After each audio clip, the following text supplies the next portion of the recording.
to action. How terrific is that? This is what we need. There's been a lot of hope, and you all are among those who have led us in the action. So thank you for that. Thank you for being a role model. Thank you for being the core of the movement against war, against militarism. How many of you were at the Veterans for Peace Convention in St. Louis a couple of years ago? A lot of you were. I want to especially thank all of you who were in St. Louis, because when I spoke in St. Louis, I learned so much that morning from that weird colonial museum under the bridge that it gave me the basis for a whole bunch of speeches that I gave after the convention there. So thank you for that. You know, the recent discussions in the U.S. about the GI Bill has put back on the agenda the question that we haven't been hearing enough about, which is the cost of war. The cost of war was somehow left out of the economic crisis, right? There's an economic crisis, and we hear about the cash for clunkers is running out of money. We have to give them more money. Well, okay. There's a debate about that.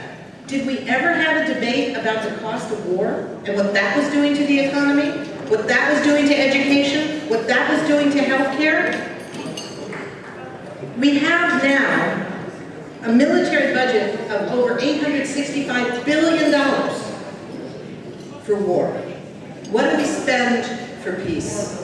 Not enough.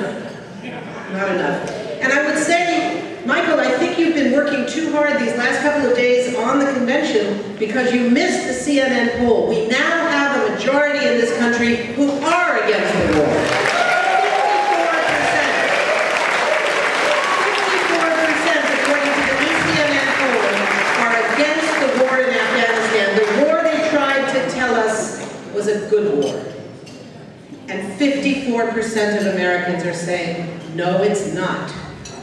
And having it brought forward by a new president who does represent hope and change on this issue doesn't make it a good war.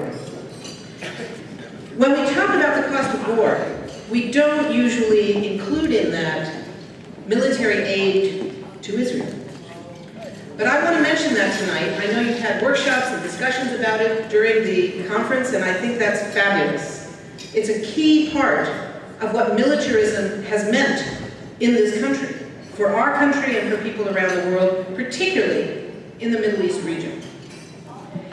The $30 billion that President Bush agreed to give to Israel in military aid is now being carried forward by President Obama. $3 billion a year for 10 years. That's not chump change. That's real money. $30 billion. Imagine what we could do with $30 billion in the healthcare budget, in the education budget, in the jobs budget. $30 billion is a lot of money. Do you remember the debate about the $30 billion? What debate, precisely? You didn't miss it. There wasn't one. And I think that this is what we need to look at. The discourse on this issue has changed enormously. If you look at the issue of military aid, many people now are challenging it in a way they never did before. Talking about Israeli apartheid, it used to be met with, how can you say that? Now, it's part of the normal discussion. You know, once in a while, yeah, somebody still gets upset about it and says, how can you say that? But then you get to answer. You can say it because Israeli practices are violating international law, specifically the International Covenant Against the Crime of Apartheid. This is an amazing moment. The press coverage, even in the mainstream media, the press coverage of the 60th anniversary of the creation of the State of Israel, for the first time, talked about what that creation meant for Palestinians. And said there's not just one narrative here, there's two. That's huge. That's huge. Now, it doesn't mean our job's over. That was the easy part. We know how hard that was. But that was the easy part. Now comes the harder part, which is to change the policy. To change the policy so that we don't have the United States backing the Israeli siege of Gaza that has led to the death and destruction of thousands of civilians in that beleaguered, still occupied territory. We have to stop the military aid. When we hear this talk about a settlement freeze, for instance, that's really important because we have not heard that discourse from the White House for a very long time. But there's two big problems with it. One, it's not clear how serious President Obama is. He doesn't seem to recognize, or maybe more likely, his advisors don't yet seem to recognize that the discourse on this issue has changed. That you don't pay a huge political price for cutting military aid to the fifth strongest military power in the world. You pay a political price if you don't. You pay a political price if you don't cut that aid. So that's number one. Number two is we're not seeing the linkage.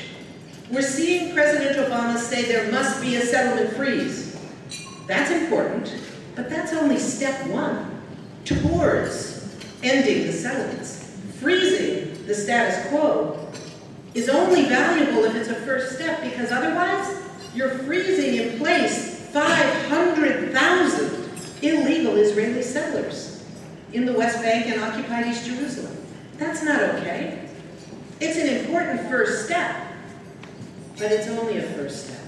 And the only way we're going to get to that first step is if it's linked to the military aid. That's the wedge that President Obama can use. When he calls Prime Minister Netanyahu and says, yo, Bibi, you gotta listen to me on this, because if you don't, I'm gonna have to cut the $3 billion in military aid. That's the only way it's gonna work. And we have to take seriously the question of accountability. Israeli accountability and US accountability for our involvement in the war against Gaza and the siege of Gaza. You all remember that 3 weeks of horrific war. The 22 days that began at Christmas and lasted until just hours before President Obama was